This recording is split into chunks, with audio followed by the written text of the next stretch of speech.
Hey, Moms on a Mission family. So good to see you again today. Thank you for joining us. I cannot wait for you to hear part 2 of my interview with Leigh Dundas. She wrote the book, Just Stand Up. She's an author and a human rights attorney, and she's incredibly encouraging, inspiring, and funny. She talks about what it was like to stay in a brothel over in Asia. I cannot believe some of the stories she shares. She did touch on and explain how big some of the bugs she saw over there were. And it's really disgusting and funny all at the same time. And she finished up with how important it is for us to become healthy, because to stand up to tyranny, we have to be strong. We have to not be fighting sickness and illness. And that's why I want to talk to you before she joins us about Kingdom Fuel. Doctors Mark and Michelle Sherwood created this, and I absolutely love it. I do it once a day, and they have a challenge coming up January 18th where you can replace one meal a day with this Kingdom Fuel. And this is vanilla flavor. They also have chocolate, but I like the vanilla personally the best. So if you go to sherwood.tv/mission, that's sherwood.tv/mission, you'll get 10% all of your orders, everything you order. I do love the Kingdom candy too, and the peanut butter chocolate chip are my favorite Kingdom candy bars. They're meal replacement bars. So just go to sherwood.tv/mission. Also, the link is below this show, and you can click on that, and that's pretty easy to do as well. So sherwood.tv/mission, and you can get your Kingdom Fuel today. Also, we'd so love for you to follow us on Rumble and like and share the episodes as well. If you go to your app store, download the Rumble app, and at the top you can type in Moms on a Mission and then click the follow icon, and you will be notified when all new shows are released. So I cannot wait for you to hear Leigh. Here she comes.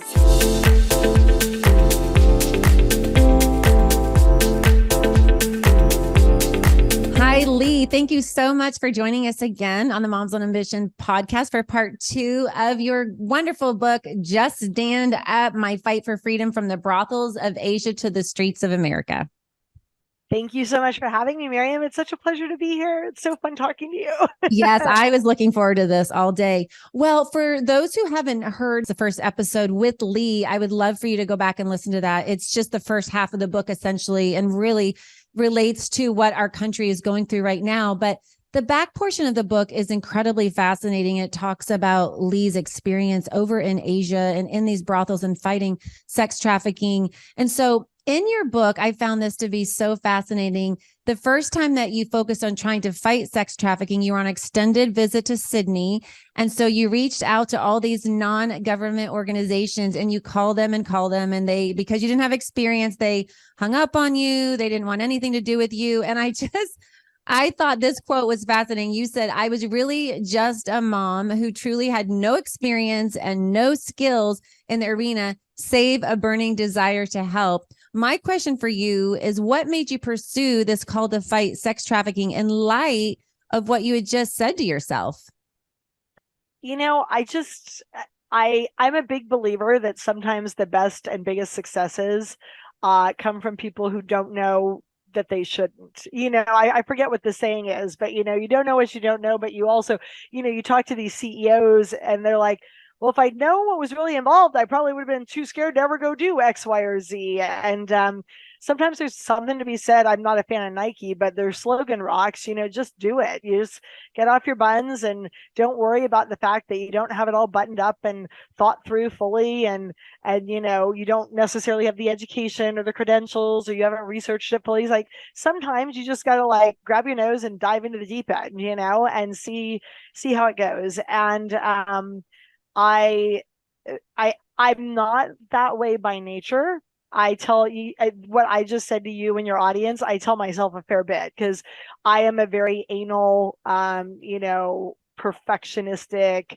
I could sit and perfect anything I wrote or any speech forever and never get around to actually doing it, right? But I know that about myself. And so at some point I've gotten over the years better at just pulling the trigger. And what helped me in this case is I was so passionate about wanting to do the work, and it had been sort of a slow burn throughout my life where I think I mentioned on the first podcast, I'd been offered a job at the LADA's office as a sex, crimes prosecutor. They'd said, you would be great at it. We'd start you off with, the more boring stuff, the drug crimes and the pedestrian stuff that every DA cuts their teeth on. But we'd like to transition you into that. And at the time I was like, I was scared. I was coming off of a very chaotic childhood myself. I found the work fascinating and heartbreaking. And I had a lot of work on myself to do before I could have really the emotional bandwidth freed up to not be triggered and to not be, just crying endlessly at how sad something was. So I did a lot of that hard work over the decades between my job offer at the age of 22 and probably, I guess, what was like 42. Yeah, 10 years ago. It'd been 2 full decades, probably, give or take. And I was still passionate about wanting to help. And then I had told myself for so long, like, you don't want to do this work because if you do this type of work, you'll have nothing left to give to your family. And your emotional tank will have run dry and you're not ready to do this work. And that was very true. That was very, very true when I was 21 and getting that job offer. But it's funny, you got to re-examine the things you tell yourself because you outgrow them at some point. And I had outgrown that excuse. It was an excuse that was legitimate at the time. But when I re-examined it, going into Asia and Sydney and Australia, I suddenly realized that I was not a broken person so much anymore. I had done a lot of therapy, a lot of hard work through the years. I was a mom, that sort of matures you. And all of the things that made me have a reason to say no to the work early on no longer existed. And I was still equally passionate about wanting to help. And thank God, because that got me off my duff. That, in combination with the fact that I had been able to push pause on having a day job that just consumed me. Because, like you, I'm one of those people, and probably like a lot of our listeners, that just throws themselves into whatever they're doing fully. And it could be a bake sale for the PTA, but it's like just all consuming because I want to do it well and I want to do it right. And I'm just eager beaver and enthusiastic. So when you have a day job, and I had for many years after my daughter was born, I was helping my husband grow his practice, his healthcare practice, and there was just always too much going on. You've always got your post-it notes and your little list of things to do every day. And when we sold it, it was like cutting the umbilical cord. And all of a sudden, I was like, I don't have a to-do list anymore. It evaporated with that practice. And I had just read the article in Redbook or Family Circle or whatever it was about the woman who'd been sex trafficked and then was doing this work in her own nonprofit. And I had called her up out of the blue and she'd met with me literally a couple days before we flew to Sydney. And she's like, you would be good at this work. And I think you have a background in it and a heart for it. And you should be doing this. And she kind of really poured coal on the fire and got my wheels turning. And so then I got to Sydney, bored off my buns, never had nothing to do in my life. And the combination of passionately wanting to do this and having wanted to do it for 2 decades and now being in a position where I could, where I wasn't so broken that the work would kill me instead of invigorate me. And not being just mired in the muck of one's everyday life at work where you just never can get fully removed enough to do it was sort of the perfect storm. And that's the boredom of not having a job in Sydney, Australia, and the passion of wanting to check this out. I was like, who cares that I don't want to? I'm just going to start cold calling. And then when they said no, like in a normal universe, I probably would have packed it in at some point and walked away. But I was stuck in a teeny tiny apartment that was probably about the size of the loft I'm in now with my husband and daughter that we'd rented for, I don't know, a few months. And I had nothing to do. So I'm like, I'm just going to keep knocking on doors. Who cares if they said no? And it was a thing of beauty because it worked out. Well, you mentioned this a couple of times, Leigh. How did you deal with what you saw in the emotional trauma that these girls, not even children, but young girls are going through? I know that you are a fairly emotional person, an extroverted and an empathetic person. I just am curious how on earth you could handle all that pain. It's a really good question, and you don't ever get to a point where it doesn't affect you. Not if you're a normal social person who cares about things in life. It's always going to be heartbreaking. So I don't want your listeners to get the impression that, oh, if you do this, you'll eventually get to the point where you're not heartbroken any more than, I've given 300 speeches in the last 3.5 years. I still get butterflies before I walk out on stage. They don't stop me. They don't make my knees shake anymore. They don't make my voice quiver, which used to happen. I had to muscle my way through it. For all of you who go, oh, Leigh's like a born speaker, maybe, but I was still handicapped by butterflies that we all get, right?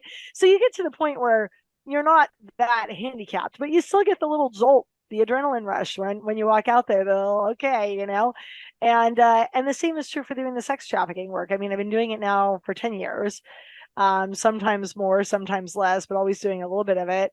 And you don't ever talk to a girl and hear her story, or have your undercover former Navy SEAL type guy show you first person GoPro video images, rolling video they took off of a pedophile raping a 7-year-old, and go, oh Oh, yeah, it's just another day at the office. Like that is not what happens. And to the extent it does, then I need to quit doing the work, because part of the ability to do the work well is being touched by what you see and being like, gosh darn it, that's not okay, and I'm going to get fired up to do the right. But it doesn't hurt that there is a at best 23-hour flight home from Thailand, and that worse if I catch bad layovers, 33-hour flight. And I freely admit I spent every hour of that flight crying coming home, certainly in the beginning, and writing and journaling and praying and just, even if I never published what I wrote, just giving myself an outlet to get it out of my head emotionally, wipe the tears away while the stewardess is walking by going, wow, is she having a breakdown? Kind of. But you know what? By the time I would land in LAX, all the was back out of my solar plexus, and I could focus on my 8-year-old without seeing an overlaid image of the girl being raped by the pedophile whose video my GoPro video our guys had taken off of him. Where if I hadn't had that decompression time and I hadn't done that work, it's hard, because my kid was the same age of the kids that I was seeing, right? And it could be triggering. And so you just got to do the hard work. You got to go see your therapist. You got to do the stuff that works for you in your own universe. You got to work. I did a lot of stair master treadmill. I would go to the gym. It's cortisol inducing, and you got to give yourself an outlet so that you're not just letting it create an ulcer or worse. I think a lot of people, there's a reason cops are drinkers, and there's a reason lawyers are drinkers and druggies. It's hard work. It's adrenalizing work. Certain types of jobs are very adrenalizing. And if you don't burn the adrenaline off, it makes you fat. And if you stuff it, you end up with a personal life that goes down the toilet, and you're divorced and on your 5th wife by the time you're 50, and there's no easy way. You've yeah. just got to feel the feelings, and Yeah. then pick your head up and put one foot in front of the other the next day. I think that's key. What you said is feel the feelings and be intentional about feeling the feelings and be therapeutic about it in a healing way. Feel the feelings. And that's what you did. And I think a lot of times we just get so busy and we stuff and we move on and we just don't think about things. And all the while it's eating away at us. I was just curious how you did deal with it. So, well, I would love for you to talk to us about your first orphanage you saw. I don't want to butcher the name, so I'm going to let you tell the name of that orphanage that was on the lake. Tell us about what that was like when you boated up to that orphanage. I just found that in Cambodia to be incredibly fascinating. Yeah, it's Tonle Sap Lake in Cambodia. It's their largest freshwater lake, but it's really just a mud hole, especially during their dry season. It's about 10 or 12 feet deep. It's just, if you look at the pictures in my book, you're literally, the water's this brownish, mucky green. It's not, anything that you would probably really want to swim in. I don't know how well it plays, but you can see that's the brown water between two of the houseboats that were there. But we'd signed up for some tour, and a guide showed up, and we got to the edge of the lake, and he put us into this little canoe, and I forget the name of it, but they had a little boat, the Vietnamese boats sometimes with the dragon heads that come up at the end. They're very traditional, cultural. And we paddled out to this orphanage, which was on a floating houseboat, but It's not a houseboat like you see at Lake Mead or Lake Mojave. It's a bunch of boards lashed together with a little wood hut on top of it. And but it's tropical, and the kids live there 24/7, and they're just there all day, every day. And the teachers, like there's a couple teachers, and they live there all day, every day, and they sleep on the ground on this floating barge thing. And sometimes there's some hammocks for the teachers. And you walk into these classrooms, and they're set up like normal classrooms. I mean, they're very rustic and primitive, but when you get in there, it looks like a classroom. They've got easels on the walls, and I don't know how well it will play, but you Mhm. can see the whiteboard there, and the wood, but and when you walk out that door, you're looking at the lake. You walk out, and there's that much of a gangplank or a walkway, and then it's lake. And these kids were very, very happy. They swarm around you. They're all ages. They were kids whose parents had died in some sort of a natural disaster, and so it was this orphanage, and we went to visit. And the guide was very honest. I looked over and I said, what's in the blue barrel? And he's like, that's their drinking water. And I'm like, where does it come from? And he's like, the lake. And they let it sit out for 3 days, and then they boil it before they use it.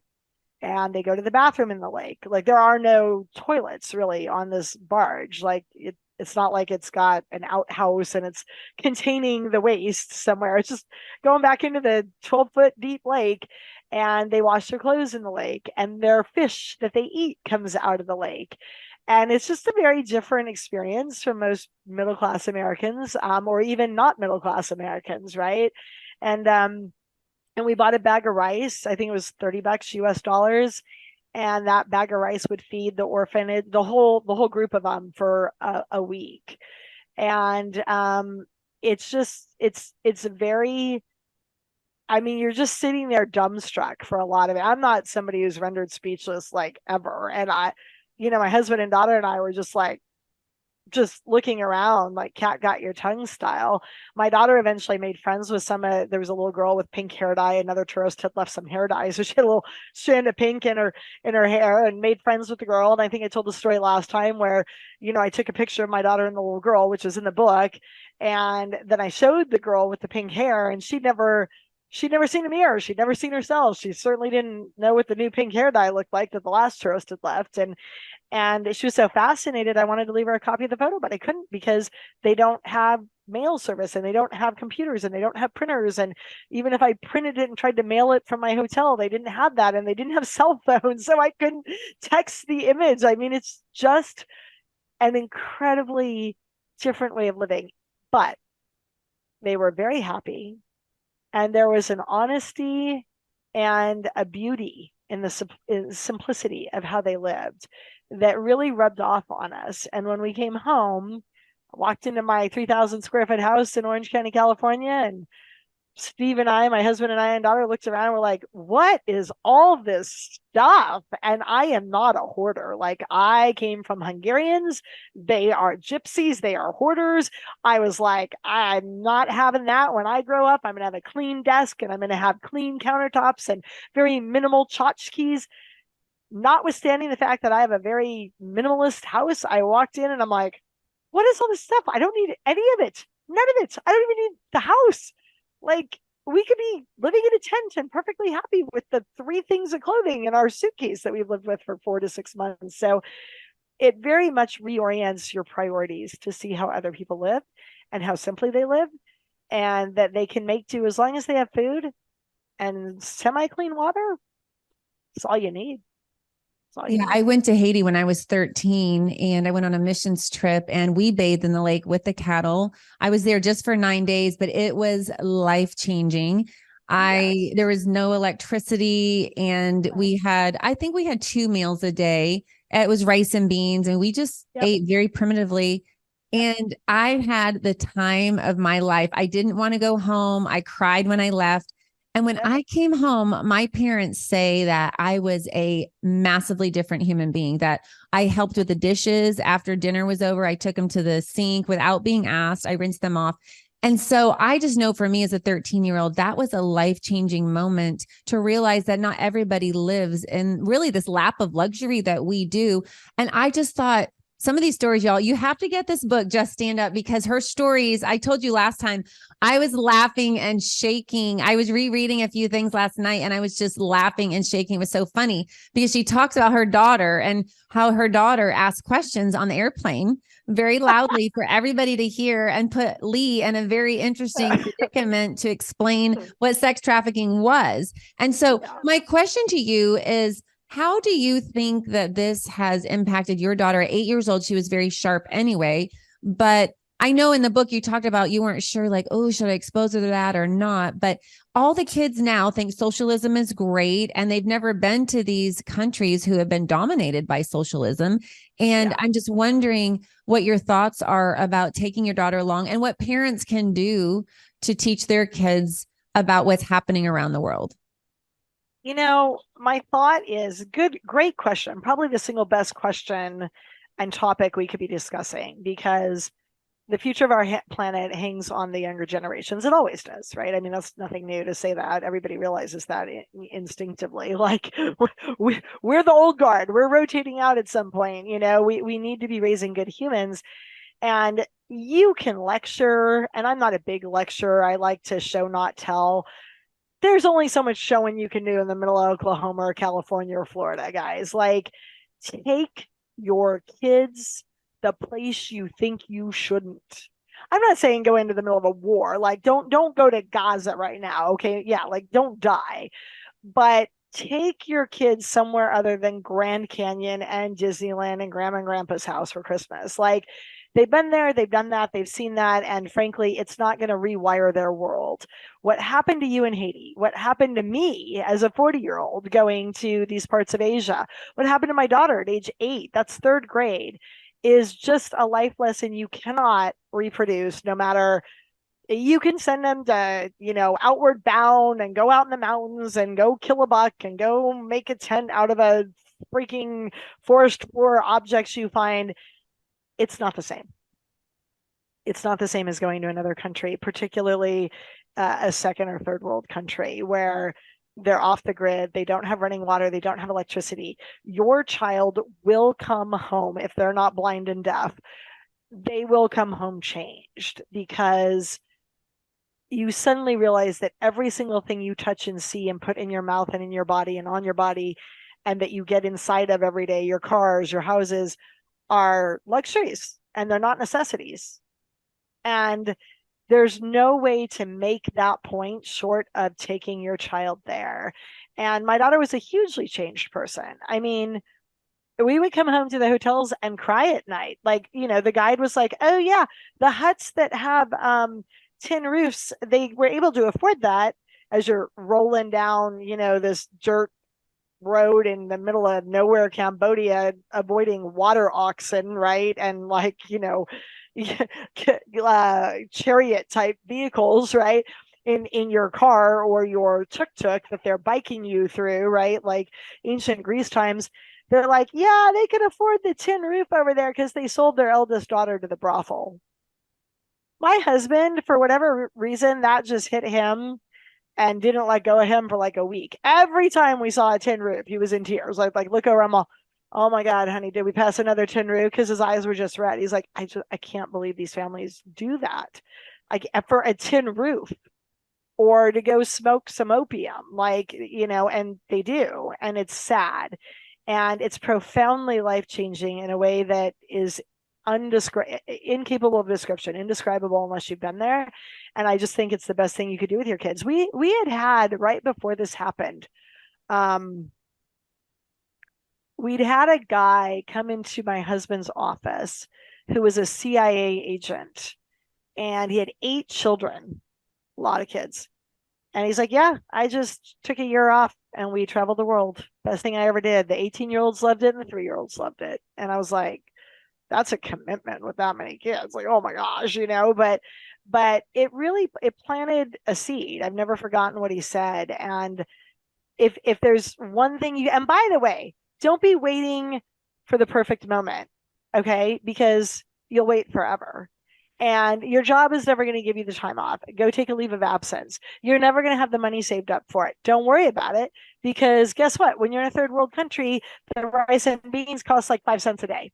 Okay? And the hotels are, $18 for a 4-star hotel that would normally be $280 or $380 here. And, you can live very simply in these countries. And all you need is a suitcase with a couple pairs of jeans and t-shirts and a hoodie and a jacket and a couple pairs of shoes, and that's it. Go. And the airfare to these countries is also usually pretty darn cheap. If you book it far out, you can get a $200 and $300 round trip to Cambodia if you're going at the right time of the year. And just go. And you'll figure it out as you go. I was booking as I was going. We had planned to go to Australia and then New Zealand. But once we decided to jump to Asia, when I got the job offer, like, hey, can you come to Da Nang and see what we do and volunteer for our entity? Like, we were flying by the seat of the pants. I was using Expedia every night. We didn't know where we were going to be the next night. And I should have done that every 2 years after that. And I was traveling, but I did not yank my daughter and husband out of their nice little cocoon here as much as I would have liked to. And I should have. Well, Now that she's 19. right. That's so wild how time goes so fast. Well, that was one of the things I wanted to ask you was when you were gone, what was your living conditions like? Like you lived in these hotels, these brothels. Yeah.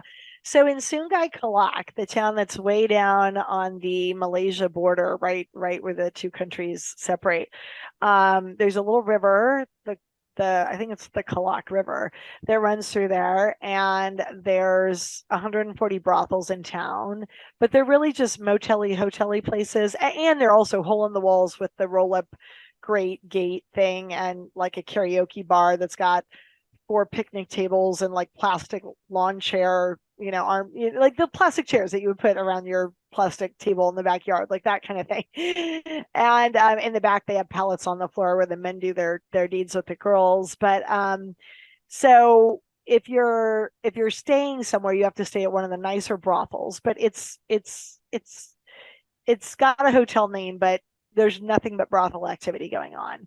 And it looks from the outside like an okay building, but when you get inside, like there's bed bugs and there's rats. Like there was a rat running down the hallway. I saw it out of the corner of my eye. I was like, oh my gosh. Later that night, we saw a rat in the alley. It was huge. Yeah, It you was said you thought it was a cat. It was the size of a cat. It was like this big, like a small cat, but it wasn't moving like a cat because it's a rat, and cats usually are more whatever quadruped like kind of vibe. And it was in front of me, and I was like, what is that thing? And I'm kind of like, I wasn't chasing it, but as we were both making our way down the alley, and as it came into another well lit area, and I'd gotten close enough, I'm like, holy hell, it's like a rat. Like, but it was huge. Like you could have, if you made it into a rat pie, like you would have had food for the better part of a week. Like it was big. And I'm like, You were talking about the rats kind of go after the cats versus the other way around. yeah. And so there's a lot of orphan, as you know, probably from Haiti. You go into these countries and there's homeless dogs and cat populations. None of them have been fixed. They're reproducing. They're mangy. They're skeletal. A lot of them are missing a limb or an eyeball. Like, it's a rough deal if you're a not part of the family and you're a cat or a dog in these climates. So yeah, the cats are like emaciated. The rats are not, because they can get places they can't. The rats can flatten themselves to the size of a piece of paper. I don't know if you knew that. They can actually. No, I did not know that. Maybe this fat rat I was behind would have probably had a hard time, but your average size rat, that's why they can get under doors and through cracks. They can literally flatten themselves out, and they can also hold their breath underwater so they can go through sewer systems and come up on the other side of your toilet or your whatever for a minute or two. I watched some documentary on rats one time. It was scary and frightening and mind blowing. I know. I'm thinking I really wish I didn't know this when I go to bed tonight. Right? Yeah. So there I am, and I'm like, dude, the rat was literally chasing like an alley cat down, and the cat was smaller. Like he was by body mass smaller than the rat. And there are rats in the hotels, even though it looks kind of okay. Like it's not as rough as some of the brothels where it's just like a shack.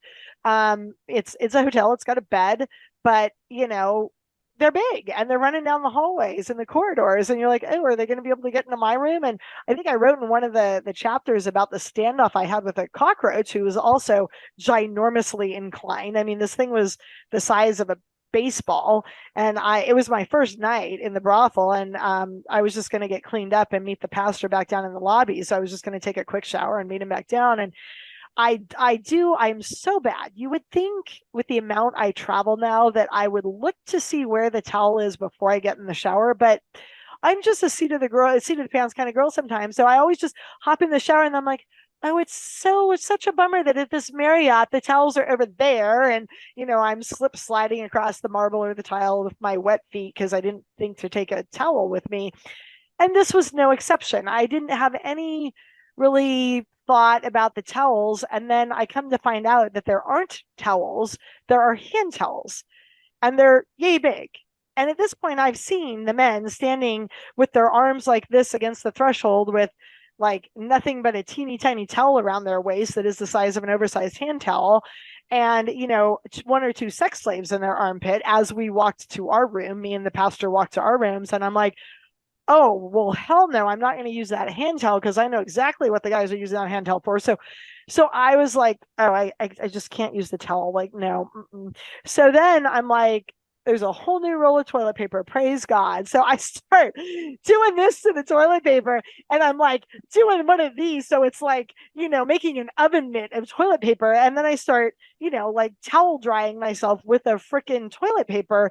And I rapidly realize, folks, if you've never had this charming episode in your life, there is a reason that we do not use toilet paper to dry off with. It leaves little lintish pieces stuck all over to your little wet body. And so I'm looking at myself in the mirror and I'm like, this is going from bad to worse. And all of a sudden around that time, Mr. Cockroacha comes into Cucaracha walks into the bathroom, or there he stood. I don't even know. And I'm like, what is that? And I mean, he's like yay big, right? And he's looking up at me and I'm looking down at him, and he's like, girl, like, what are you doing? Look on his cockroach face. I mean, the thing was not normal bug size. It was intelligent life form, it felt like. And he and I are like having this Mexican stare down where I'm like, are you going to come from my feet? And he's like, God, no, you're as ugly as I've ever seen. Like, what is wrong with you trying to towel off with the toilet paper?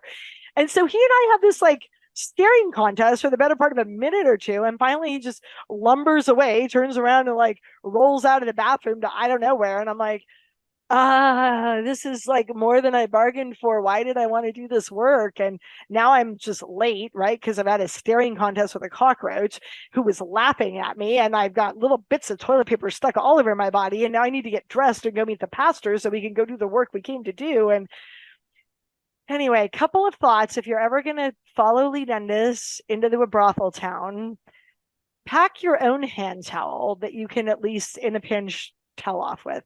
Pack saran wrap, because when you get into bed, if there are bed bugs or you're worried there might be, you can sort of cocoon yourself in saran wrap. And pack knee-high socks to put your pant legs inside of to keep the bugs from getting in the place of pant. Don't be taken cut off. Like, take long t-shirts you can tuck into your jammy bottoms. And yeah, those are Leigh Dundas's top 5 tips for surviving a night in a brothel.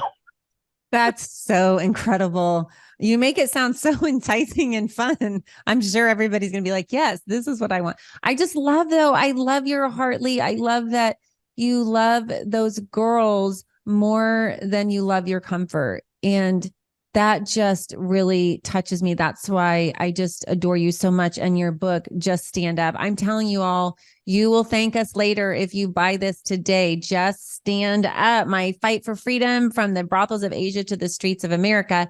My last question to you, Leigh, is I would love for you to talk about this. This experiment was profoundly impactful after I read this in your book, but could you talk to us about the Stanley Milgram experiment? I think that was incredibly scary.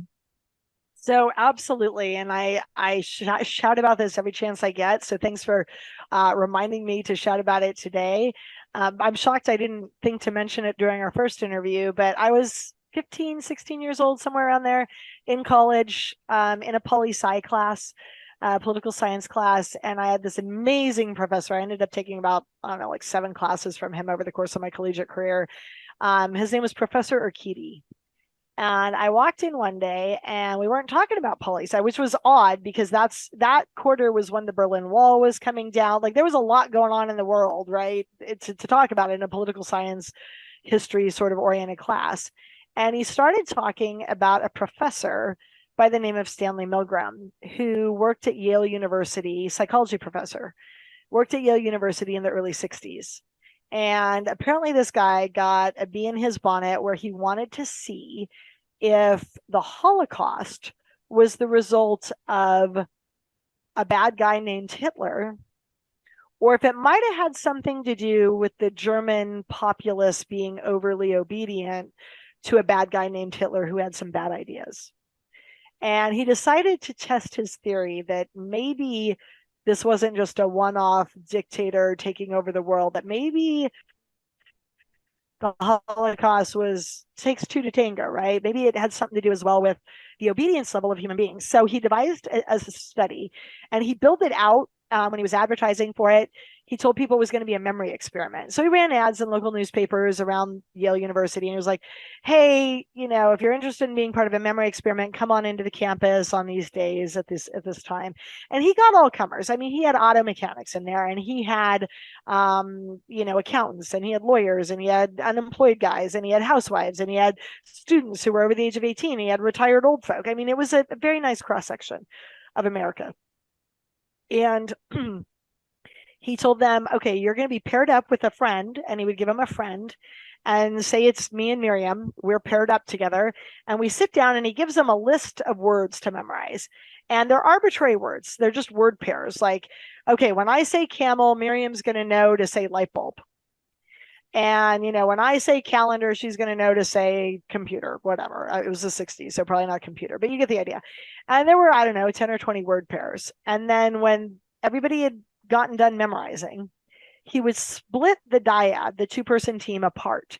And he would put Miriam in one room and me in the other, like we are now, right? But they were right next door to each other, but they couldn't see each other, but they could hear each other. And I would be in charge of saying camel, and Miriam was supposed to give me a correct answer like light bulb. And where it got really interesting was when she would give me a wrong answer, because I had been told I was supposed to negatively reinforce her wrong answers to help her remember better, because this is a memory study, right? And so when she gave a wrong answer, I was supposed to turn to the wall where there was a panel. It was like a switchboard, or like the switches for your house where there's fuses and little switches. And I was supposed to flip a switch on this panel, and that would cause her, she had been wired up like with a TENS unit or like an E-stim unit. If you've ever done physical therapy, little electrode pads where it makes your muscles jump. And by way of my flipping a switch, it would deliver a shock to her. And the voltage with the first switch was about 9 or 15 volts. And it's nothing major. I mean, we've all licked a battery when we got bored during the summer and our parents weren't around, and you lick a 9-volt battery and it makes your tongue kind of go buzzy, and you're like, I'm not thinking, I won't do that again. That was weird, but it's also not fatal. That's 9 volts, right? But for every wrong answer she gave, and this is where the rubber starts to meet the road, I had to flip a successively higher switch that was tied to a successively higher voltage. And this panel went from 9 or 15 volts all the way to 450 volts. Which is a fatal dose. That's an electric chair dose of electricity. And in the beginning, as the voltages are getting higher, I am hearing whoever's in the other room go, ugh, right? To one of the, gradiently higher ones. And then as I keep flipping switches, I hear, ow, that really hurt. And then if I keep flipping the switches for every wrong answer, it's, hey, man, you got to stop. I had a heart attack last year. I got this, arrhythmia now. And if you keep flipping switches, my heart's going to stop. I can feel it. You got to stop this, man. This is like torturing me. And most of the people, being relatively social creatures and not Ted Bundy's or the Marquis de Sade, not sadists, right, would turn at some point when she's given me negative feedback over here, turn to the guy in charge of the experiment, who was a doctor, or so he played, a doctor in a white lab coat. with the name Dr. So-and-so very prominently embroidered on that triple starched lab coat with his stethoscope and his clipboard. And they would say, hey, doc, I'm actually not comfortable continuing to deliver these shocks whenever she gets the wrong answer. She's clearly in distress. It's not what I signed up for. Sorry, I didn't understand this is what would be called for. And for his part, the doctor, who was really just an actor, confederate of the guy in charge of the experiment, had been coached to say 3 words: you must continue. No gun to the head. No, well, I'm sorry, you signed up. I'm going to lock this door until you complete it all the way to the end of the line, $450. Nothing majorly heavy-handed or coercive. Just words, just verbal, persuasive words. You got to continue. And the question Professor Milgram, was seeking to answer is, what percent of law-abiding, pay their traffic ticket on time, God-fearing, go to church on Sunday Americans, middle-class, ma-and-pa Americans, would continue to flip the switch to a fatal voltage simply because a guy in a white lab coat who with the name doctor on his lapel told them they had to. Now, here's the kicker. Nobody was actually being harmed. I didn't know this as the person being studied from my obedience, nothing to do with memory, right? I thought Miriam was being harmed, but I was just hearing pre-recorded sounds of wrong and right answers and sounds of pain and all that jazz. But I didn't know that as the person being studied. And so Milgram was like, yeah, I'm curious, what percent of people would be obedient to bad authority and a bad command and just verbal persuasion and saying, you got to keep doing this. You got to keep doing this until it's going to kill somebody, right? And when he shopped the idea around his psychology department, all the other professors, hands down, were like, dude, you're crazy. You've been smoking too much pot. Early 60s, right? Like, I don't know what you think. Maybe 2 or 5% of Americans, the guys who are already hardwired to be sort of sadistic, those guys will complete the study all the way to the 450 volts. Everybody else is going to stand the hell up and go, get out of my way. I'm not doing this anymore. I'm not hurting my neighbor. I'm leaving. So he's like, well, I'm going to do the study anyway, because I'm not sure I actually agree with your numbers. So he did the study, and guess what he found? 2 out of 3 Americans would go all the way to the end of the line and kill their neighbor over a wrong answer on a memory test. 65.4 or 6%, 2 out of 3. And when they did it in Asian countries, which are notoriously more obedient to authority, it went up towards 70s something. When they did it in the Nordic countries, Norway, Sweden, more go your own way, independent, I'm going to go make an ice cave, I don't need anything to survive. Those countries would drop a little, but not by much. You're talking movement of 5% off that median, 65, 66%. And they replicated the study over and over and over again. And when my professor told me this, I was young, I was 15, right? But everybody else was also pretty young, 18, 20, whatever. And he looked at me. He was a tennis nut. He had these biceps that would stick out of his, and he's writing on the board. He's like, and the switchboard had just XXX under the 450 volts. And do you guys know what it would do? And he's waiting for some guy who's a science major to go, yeah, that's a fatal dose of electricity. And he looked back and he was like, I mean, when he got done telling us this thing, there was not a sound in the classroom. We were all, men and women, in tears. And he looked at us and he's like, don't you ever forget, these people were you and me. Don't think it's the other. Don't think that the other did this atrocity called the Holocaust. The people who permitted the Holocaust to happen were average human beings who just didn't basically have the guts to stand up and say no. And then he left. We were all like, and then he put the cap back on his stinky magic marker, set it on the little tray, walked past the whiteboard, opened the door, and left like halfway through the lecture. And we were like, what just happened? This was a poli-sci class. Like, oh my gosh, like, how did we get off into psychology? And I never, ever forgot that lesson. I thought I did a good job applying it through life, standing up. But as I say in the book, there were many times where I definitely could have refined my ability to stand up, and I did. Everybody has learning opportunities in their life. But by the time 50 years old rolled around and tyranny, um, and working in Asia in war-torn countries where somebody had to stand up for the 7-year-olds against the jihadis and the pedophiles, it wasn't my first day standing up. And I had a rough childhood. So from the time I was 2, 3 years old, I was standing up to the one parent who was an a-hole, right? And that is what we are called to do. That is what everybody must do. And what you got to realize is it doesn't get easier to do the longer you wait. It gets harder, And the people against whom you have to stand up get better at what they're doing.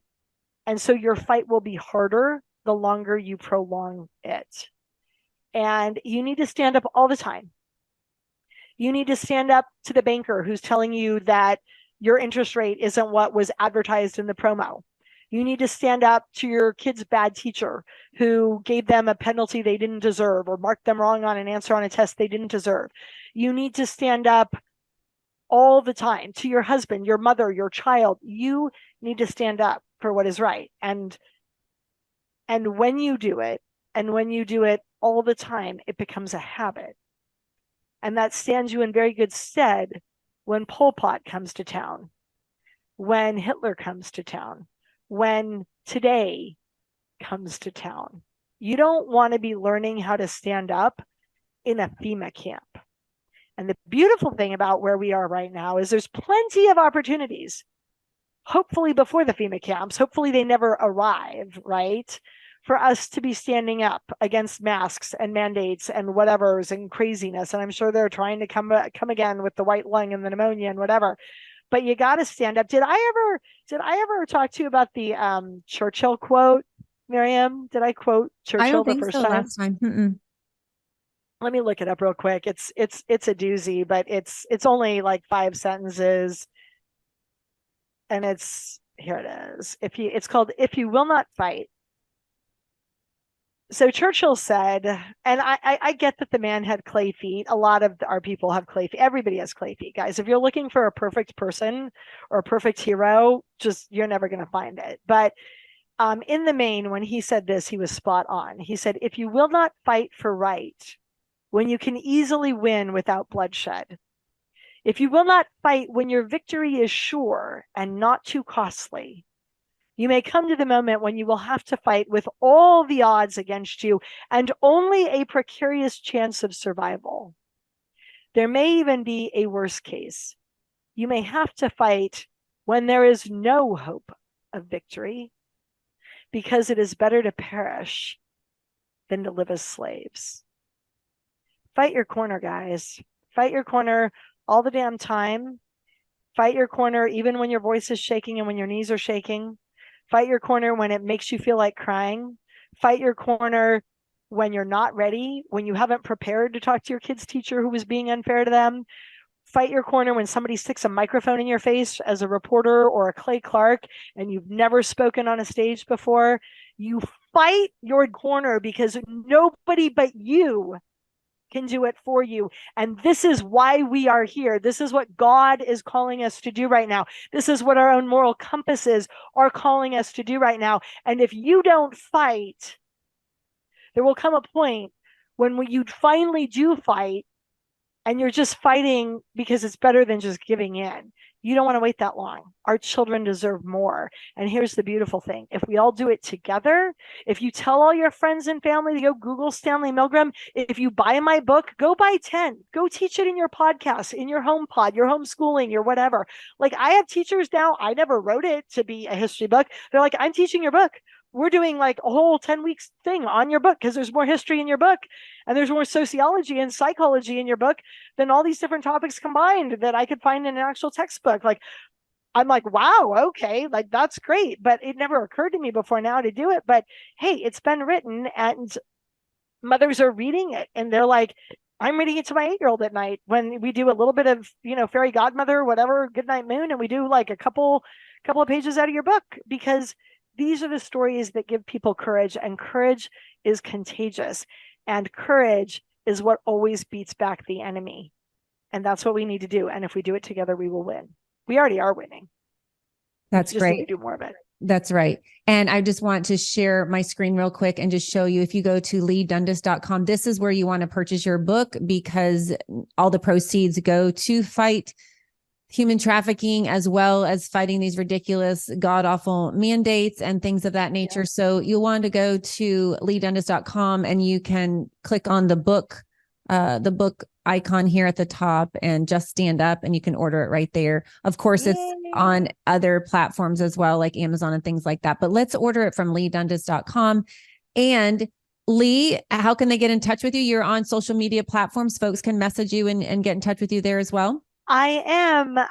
My Rumble channel right now is Freedom Fighter Nation. That's the name of my nonprofit, freedomfighternation.org. And on Facebook, I'm just Leigh Dundas. There's two of us. There's a male chef in Australia, can't cook, and I'm still not a guy, notwithstanding all the lefty libtard choose your gender stuff. So if you find a dude, not me. The only other Leigh Dundas on the planet that I'm aware of is me. That'll be me. Follow me there. I have a new girl who started working with me yesterday. She's amazing. So hopefully, even though I'm a Luddite when it comes to posting on Instagram, I think on Instagram it's Leigh Dundas for Freedom. It's the number 4. And I have a Twitter handle. I don't even know what it is, but stay tuned. I also have a podcast. Miriam and Clay Clark have inspired me. Clay's been on me for 2 years now to start a podcast. It's going to be called Freedom and Fire. And you can sign up at leighdundas.com under the podcast link right now to be notified when I start launching it. I've already recorded 1 or 2 little episodes, and we're doing the intro outro right now. And then I'm going to start doing releases. I'll probably do at least 2 a week, a Wellness Wednesday and a Freedom Friday. And you can, just sign up. And then if you need to reach me for any other reason, my email is my first name, leigh.esq@gmail.com. I'm a little backlogged on getting back to folks on that, but I have an assistant now. So hopefully in the new year, I'll be able to more quickly respond to folks. But plenty of ways to reach out. We're called to tithe. Now we need to tithe not just to churches and God. We need to be supporting the freedom work. It doesn't come cheap. It doesn't come free. And we're in war right now. And the government usually funds the warriors. But right now, they're on the opposite side of the equation. So the only people funding the warriors are the little guys. And I know it's been a rough couple of years. I've had no paycheck since March of 2020. But if you can donate to the nonprofits that you care about, you're learning things that are invaluable, from the Judy Mikovitses and the Leigh Dundases and the Bobby Kennedys, whoever, is on his speaker stage. And this is the stuff that will make your children into the human beings they need to be to fight tyranny down. By the way, 2 more seconds. Normality bias is what makes us think everything's normal, even when it's a tsunami coming for us, or there's a giraffe standing in front of us. And what happens to your brain is it goes into the default mode of, this should be a normal Tuesday. How could there be a tsunami or a giraffe? And people get caught in the paralysis analysis phase. The first stage of normality bias is denial. The second one is Q&A. I forget what they call it, but it's indecision, where you're like, is that really a giraffe standing in front of my car on the freeway? How could that happen? I'm not in Africa. Or is that really a tsunami rolling into Huntington Beach? And then the third step is decisive action. You can drill your children out of being obedient, and yourself and your spouse and your neighbor, for goodness sake. Just drill them. Hey, babe, what would happen if a giraffe jumped in front of the Mercedes right now? Or the Volvo that we're driving? I don't know. Your kid's going to be like, Mom, that would never happen. They're like, we're living in a first world country and we're not in Africa. Okay, well, just humor me. What if a giraffe walked in front of us? Well, I guess we could stop the car. Good. What else could you do? I guess we could call 911. Great. What if my battery on my phone were dead? I guess we could put our flashers on and go into that store for help and see if they have a landline or a cell phone we could use. Good. What else can we do? We could flag down neighboring vehicles to help us corral the giraffe until animal services could get here. You don't care what they say. You don't care what they say. Just get them to think. That's right. You care that they do, not what they do, because indecision on the battlefield, they train you in boot camp. A good plan today is better than a perfect plan tomorrow, because they need to get the Army grunts and the Navy guys and the Navy SEALs out of the paralysis of. So if you just drill with your kids in the car, Okay, great. That was a good answer on giraffes. Okay, we're going to move on. Like, what would happen if that mountain fell on top of us? You're just getting your kid used to problem solving on the fly so that when they actually have to do it, their brain's going to be like problem solve, problem solve, problem solve, instead of being like, what do I do? Deer in the headlights, right? Yeah, that's These good. are, these are the things that people like me, well, maybe I'm the only one that talk about this random psychological Stanley Milgram normality bias stuff on the stage, but these are the incredible bits of wisdom that you can use to better your life and literally make your children into the Navy SEAL 8-year-olds that they need to say no to their teacher who's pushing a bad plan, to say, that's not history. I learned the real history. And no, I'm not going to stand up and let there be an LGBT flag in here instead of the American flag. At least put both of them up. Like, we need to create the people who will stand up. And I know I've been preaching to the choir. The people in Miriam's audience are the ones who are already fighting their corner and standing up. But life is a learning curve and we can always do more. And that includes Leigh Dundas. So challenge yourself to up your game. Put a Post-it note on your mirror where you brush your teeth every morning that says, what am I giving to the fight today? And maybe it's educating your child. Maybe it's throwing $5 to your favorite nonprofit, or $5,000. I don't know. Maybe it's buying my book. Maybe it's making a commitment to work out so that you're strong. So if a FEMA camp comes your way, you can literally run into the bush and avoid it. That's what they were doing in Canada, by the way. The Blackfeet tribe in the winter, they were coming and forcibly injecting Aboriginal tribes in Australia and First Native tribes here in the country to our north. And in the middle of winter in Canada, they were grabbing their children and fleeing into the bush in -20 weather. Wow. You have no idea how good we had it here in America. Okay. So this is why we fight. We don't want to be Canada. We don't want to be Australia. We don't want it to get any worse than it already has. We need to push it back to where the good old days, where it was normal. But it doesn't have to look the same every day. But this much I know. Every day you need to be doing something critical to make your body, your brain, and your family spiritually, emotionally, physically better enough to fight tyranny when it comes knocking on our door again. Wow. Thank you, Leigh. That's so profound and so true. And we will take your advice. And I'm going to put that Post-it note up on my mirror tonight. So thank you so much. Let's go to leighdundas.com and get her book, Just Stand Up. And let's do it today. And give, like she said, let's get a few copies and give some away. Thank you, Leigh, so much for joining the Moms on a Mission podcast today. I so appreciate you. Thanks for having me. And I can't wait to come back again at some point. Okay. We would love to have you back. And thank you all so much for listening. If you email us at moms@momsonamission.net, we can answer any questions. If you have any show ideas, that would be cool too. So moms@momsonamission.net. And then you can check out our website at momsonamission.net. And then we'd love for you to follow us on Rumble. It is truly the most uncensored platform. So if you just go to Rumble, if you type in Moms on a Mission at the search bar at the top and then click follow, then you'll be notified when new episodes are uploaded. And thank you all so much for listening, and God bless you. In light of recent bank volatility and skyrocketing inflation, diversification is a must. That's why I use my good friend Andrew Sorcini at Beverly Hills Precious Metals. Beverly Hills Precious Metals makes it so easy to diversify. I personally ordered some silver and it arrived on my doorstep just a few days later. They make it so easy. And if you're not ready to do that and you just want to ask a few questions, they're there for you too. I personally got some silver and also am rolling over some of my IRA. You can actually roll over your IRA and have it be backed by silver and gold. So if you don't have any extra money to invest in silver and gold, rolling over a 401k or an IRA, or even part of it, if you just want to try it at first, just for a little bit, you can do that as well. So go to bh-pm.com today and ask all your questions. You can connect with somebody. And like I said, you can just get some information at first if you want and pray about it, and then get back with them to roll over part of your IRA or all of it, or order some gold and silver. That's bh-pm.com. and tell them that Moms on a Mission sent you. Hey, everybody. Did you know that recent research from the CDC says that millions of Americans develop parasitic infections and symptoms often go unnoticed or are misdiagnosed? Parasites are actually the cause of many health problems such as anxiety, depression, chronic pain, fatigue, and unexplained digestive issues. We all need a common sense strategy to improve our health.